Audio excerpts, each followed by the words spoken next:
Hi, this is Anthony Douglas. This is for AEP 855, Module 7, the Human Resource Frame. A brief description of the video and the presentation we watched. In that Bowman and Deal really describe the human resource frame in a different perspective than most of us, even myself, I've thought of before. But they looked at it as the organization as a family.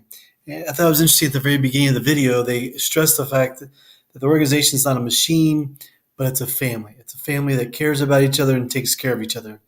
And within that family, they look at different individuals and they look at the individual with their need. They look at the individual for their skill. They look for individuals for their relationship. And on top of all that, they make sure that the individuals are the focus and that their skills, their attitude, and their teamwork is all brought in together to make sure the organization is successful. And within that, and within those components, there has to be communication from the individuals to each other. I found it interesting that the way he broke it down was in 4 parts. One, the organization, if it exists as a family, exists to serve human needs. What is the need and what is being served? What is the purpose? The second part was the reason the organization exists is because people in the organization need each other. Without one, you can't have the other. The third part, he talked about if there's a poor fit within the organization of individuals, then the weaknesses would be exploited, the organization would be exploited, the individual would be exploited, and I believe he calls it the victims would be all of them would be victims. So I found that interesting fact with the way he explains it as a family. The fourth part was just the opposite, the other side of the coin, was to be if their individuals are a good fit in the organization, the individuals are a good fit with one another, then the individual would succeed and the organization would succeed as well. Part of the assignment, we were to create our own flow chart or pyramid, if you will, if we were to hang it on the wall or to explain it to someone. And this is the pyramid or wall flow chart that I came up with. The first priority as the organization of a school would be for student success. Student success, what's best for kids is the first priority. It's the only priority. That's why we're there. The first line of people there, teachers, parents, and office staff, those are the people that come in contact most and have the most contact with students on a daily basis, whether it's the parent in the home, the teacher in the classroom, or the office staff when the student comes in. The second line would be the community, paraprofessional, and the cooks. The community is very important and very imperative because that's where our kids come from. That's who they are. That's what shapes them, shapes their culture, shapes their belief system, and allows them to be them.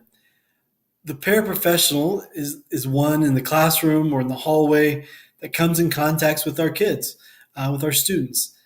They're the ones that have influence and are another adult figure in the child's life. I put cooks as the second line of defense as well because I believe the cooks can have a relationship and they get to know the kids. They get to know the students.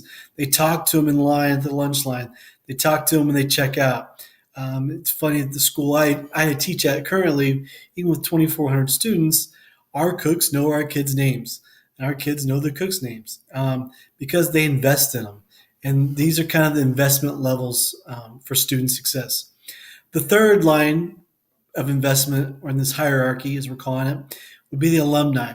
People that have attended the school, who have graduated from school, and who are invested in the community as well as the school for just emotional, financial, but also they have a stake there because of who they are and where they went to school and how they attended.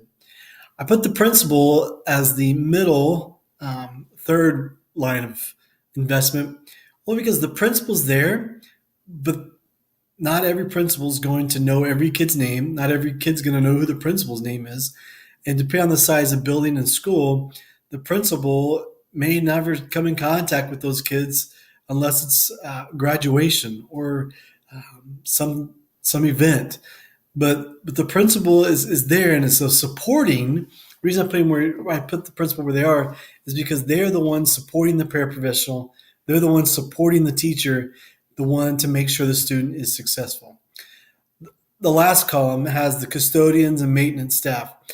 These two individuals people groups are the ones who make things happen. They turn on the lights, they work, they get the heat going, they clean, they pick up, they make the school a place where kids want to be because it's clean, because it's taken care of. It's not just thrown around or it's vandalized or trash is everywhere, but they make it very inviting. So I think in this people group column, the first one, the parents, the community, and alumni, those are the ones that are going to see the students be successful outside the school building. Those are going to be the ones who invest in them, but it's not going to be directly inside the school. They're going to have community partner groups with churches. Maybe it's a synagogue or some type of 4-H club or Boys and Girls Club or community group. But the parents, alumni, and community are going to be the ones that invest in the student, not just inside the classroom, but outside. The teacher, paraprofessional, and principal people group, I put them in that category because those are the first lines of investment and contact. Teachers see them every day, how many ever minutes it is per class per day. Paraprofessionals run into them or see them. And the principal, when needed, sees them as well. Whether it's a positive or negative interaction, there's going to be a limited investment compared to the teacher or paraprofessional. The last group is more of a support staff group. The office staff, they see the students, they talk to them, but they're there to help the teachers. The cooks, they see them briefly. Custodians and maintenance staff make it a place where kids want to be because of how good it looks and how well kept it is.